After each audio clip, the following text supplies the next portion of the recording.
Enggak, barulah.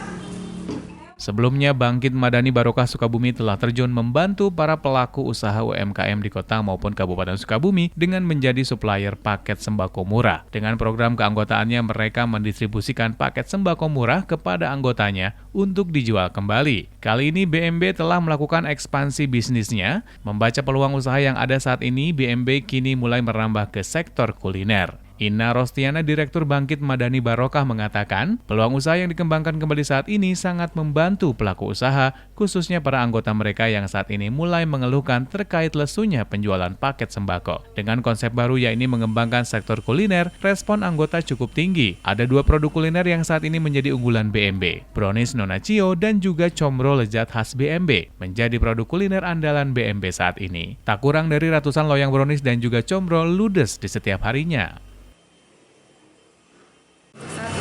Kita membantu mitra untuk penambahannya ada pembuatan comro, ada brownies kukus di mana mitra itu bisa berjualan brownies, misalkan paginya dia bawa dulu, nanti sorenya dia membayar.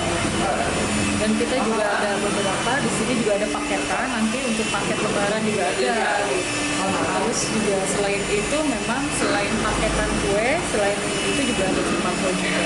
Alhamdulillah sih mereka udah nambah penghasilan. Jadi yang dulunya ada menunggak juga sekarang udah mulai lancar lagi. Kalau untuk saat ini baru 100 yang comro ini kita sehari bisa 1000 butir comro. Dari Kota Sukabumi, Sofwan Zulfikar melaporkan untuk Dinamika.